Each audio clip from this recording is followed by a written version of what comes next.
Greetings, watchers, and welcome to week 3. I have managed to complete 19 drawings out of 24. There's only 6. I am so happy about this.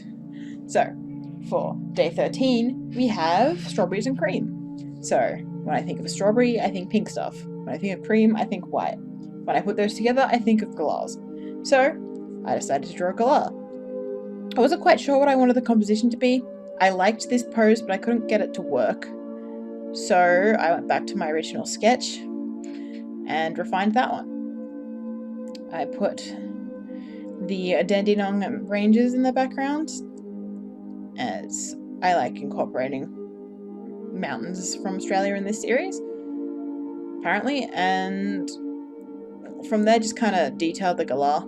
This sketch took a while because I decided to draw it in a flying pose and not sitting like the fool I am, but it turned out well, so sometimes taking the harder road is the right thing to do. So, galahs are usually grey and red. Because it's strawberries and cream, I made the pink a bit more on the reddish side and changed some of the grey on the underside of the wings to various red shades, as well as changing the white to more of a cream colour to really emphasise the cream aspect. I kept the grey on the back of the wings to make it recognisable as the galah, and also because I like the galahs from the back have that grey and then they open their wings and you're like, oh my gosh, they're bright pink. The backdrop is just some clouds and then detailing the mountains. I didn't spend too long on the background. Again, I wanted to try and cut down the amount of time I spent. I say as I'm on the one that probably has the most time spent on it just due to the wings. Again, I start doing what I'm calling the multiply method, where I use multiply layers to set out where I want the shading, then I duplicate those multiply levels and clip them to the base colours before changing them off multiply and turning them into normal layers and changing what colour is what. Just so that I can light the whole thing as one entire piece rather than sections. It saves time and helps the shadows look more cohesive. So I'm just adding details to the feathers.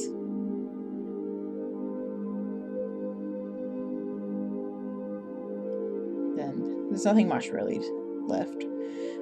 I changed the wing colours to be slightly more warm, as I felt the cool tone brought it too far away from the cream. Then I added some very slight lighting, and day 13 was done. Now, day 14 was a detox tea, which I didn't know was a thing, and in that tea, it had juniper berries. I call them blueberries because they look like blueberries to me, but then I looked them up and they have like a pine needle sort of thing. So for the blue tongue lizard, I decided to turn the pine needles into the stripes they have. I also focused on the marigold. Was it alfalfa? It wasn't. It has marigold petals, but I didn't put those in there because I already used those for the echidna in week 1. So I believe I focused on the alfalfa flowers for like the petals on its legs, and then later on in the little puddle. So we've got the juniper berries on its back, and then other than that, I didn't change too much about it. Blue tongue lizards are just kind of fellas. It did take me a while to do all these pine needle kind of leaves. And then in the end, I looked at my reference picture again, and I'm like, the needles are way finer and way sparser. I was like, I'm not redrawing that. So we get back, but they're pine needles now. They're originally the leaves of the juniper berries, but no, they're essentially pine needles. And we get them spearmint, which is what I was putting in the puddle. And then I changed my mind. I thought it was making it look a bit too cluttered. I'm not the biggest fan of how this particular one turned out, because I wasn't that confident when drawing the lizard, and I think it kind of shows. I do like some of the design aspects I incorporated in it, but not everyone can be a winner.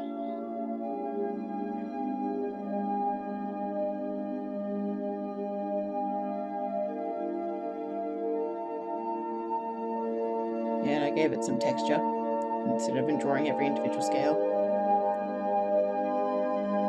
figuring out how I wanted to do the puddle kind of thing that I decided to put there was interesting. I wasn't sure how I wanted to go about it. I ended up having it reflect clouds to make it look like it was from above, and then adding in a bunch of ripples.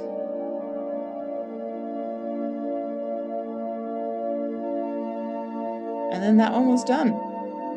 An experiment, which is always worth doing. I do like how I did the shadow on the list. That's my favourite part. So, here we have day 15, and we have emus. I love emus. Emus are just great. They stole a sandwich from my brother once. Just yanked it out of his hand. Anyway, so, day 15 was chai tea. And chai tea is full of spices, which makes it one of my favourite tea. So, I decided to focus on that aspect. I decided to add an emu chick because I think they're adorable. So we have the sun in the background because I decided, because of how warm and how like warm brown all the spices in chai are, I decided to keep the piece warm toned. Although I did use a coolish purple to block everything in. The emu itself, I gave a couple of design aspects. I made the emu chick no longer black and white and instead focused on making it kind of like cinnamon, and they both have star anise involved around the eyes of the main emu. And I believe my original intention was to also do it for the chick, but then I decided it would look better if I didn't do that. You can see the cinnamon in the background. That's actually the trees have been cut, with the outer layer of bark has been cut off, and they use that to get the cinnamon, which you'll see me add in the bright. Yeah, you can see it there. The placeholder bush is in place of drawing in a bunch of cardamom. Which was it cardamom? No, cloves. I looked up what cloves look like, and I thought they looked cool before they were dried, so I decided I could make them the backdrop. Now, cloves grow on trees. It's not a bush. However, as an artist, I have the ability to do what I want, and I've decided that for this piece they're a bush because it looks nicer. So I detailed the rock, which was quite fun. I actually liked doing that, and I think I reused that for another piece near the end. Just gave some grass so that they had a little thing to sit on. And you can see me, yeah, cloves, that's what they were. Here's the cloves. I only did one, just like the other things. Did one, copy paste, and you have an easy way to populate everything. And then I just copy and pasted that entire thing just to thicken it. And then added detail to the sun and the lighting to everything. Make it warm and kind of sleepy. At least to me, this makes me want to take a nap with the warmth of the sun. Added some room light to make the emu stick out a bit more from the cloves, and I finished this one. Day 16. Day 16, I wasn't quite sure how I wanted to go about it. The animal was a dunart, so another small little rodent dude. I knew I wanted him holding the jasmine because this tea was called China Jasmine. I didn't mention it, but it's a green tea with jasmine. Green tea with jasmine is really good. We had some beforehand, so when I opened this and saw the description, I was like, oh yes, I already know I like this tea. So I focused on the jasmine, clearly. Drew leaves in the background. I didn't bother sketching in the foliage this time, I just went straight with blocking it out to save time. And then I realized that, yes, this does save time, so I reused that. So just blocking in all the jasmine. Despite this, it still took forever, because I was a fool and already copy and pasted everything beforehand. So I went and detailed everything individually. So the dunart, I didn't change a lot about its design. I think I just kept it, I don't think I changed anything. I just kind of kept it as it is. Wanted the focus to be on the jasmine behind it, and making it green would make it blend in, and making it pink would kind of feel out of place. So he's just a regular old dunart surrounded by jasmine, which would be honestly just chilling there would be a really nice place to take a nap, honestly. All of the pleasant smell. Dunarts are really small. Like, I was looking at pictures of them, like, they're so tiny. It's great. I mean, this is probably somewhat to scale, unlike the clothes of the last picture. here we're adding the pink gradients to the unopened jasmine buds and doing a bit more detail. And you can see me realize my mistake as I detail each of these individual flowers instead of just doing the copy and paste method.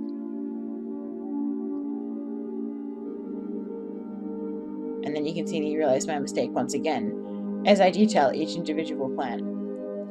I decided we're not shading these the usual way because I did not feel like doing that with that many leaves. I added some texture to the ground so it wasn't just a flat circle. And then I added in base lighting. Then after the base lighting, I was going to do some dabbled sunlight and changed my mind.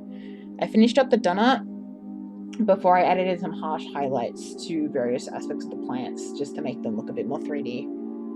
And also to save myself from having to do every individual one. I didn't do any on the right so that the light source would be there. And that is day 16. Day 17. Day 17, I already had a very solid idea of what I wanted. So I didn't spend much time on the sketch at all. It helps that platypuses are pretty easy to draw, which was pleasant. So day 17 was yet another one that involved cinnamon. It was New York breakfast, which was vanilla cinnamon. So I put flowers of the vanilla orchid on its head and then focused on the bark for the rest of its body. The thing that took more time than the actual platypus was the lighting. I decided he was diving underwater, so we have sunlight shining through the water, which, while it may have taken more time than the rest of the image, didn't take that long at all. I've drawn a lot of underwater sunlight. I did Mermaid earlier in the year and used that lighting a lot. But yeah, it's done now. This did not take long, and I'm really happy with this one turned out. Now, day 18.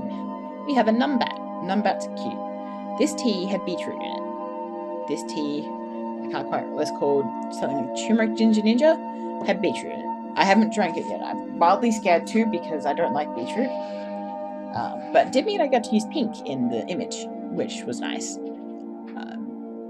And because of that, I believe the flowers in the back are from turmeric plants. And I just kind of kept the numbat pretty similar to how they actually look, except I made it much warmer, much more orange, like cinnamon is, to represent that. Sticking, as I said, the turmeric sort of flowers in the background and then having them sit on a beetroot. This is not to scale. This would be a big piece of beetroot. And then I used the alpha lock sort of thing like I did for most of my pieces just to do the shading. I like their eyeliner kind of looking stripe. I think it looks nice. The beetroot leaves. Wasn't sure how I wanted to approach them. So I just kind of gave them the lighter ring and then used some softer gradients.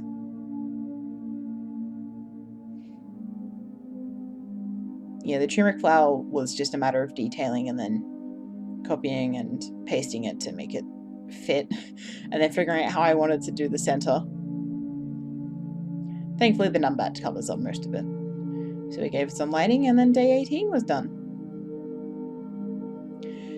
And now we're at the end of week 3, day 20. Now, day 20 we have southern sun. Not day 20, day 19. Day 19 has southern sunrise, in which I drew a wallaby, the cuter and superior cousin of the kangaroo. I like them better because when I see a wallaby, I don't think it's planning to murder me.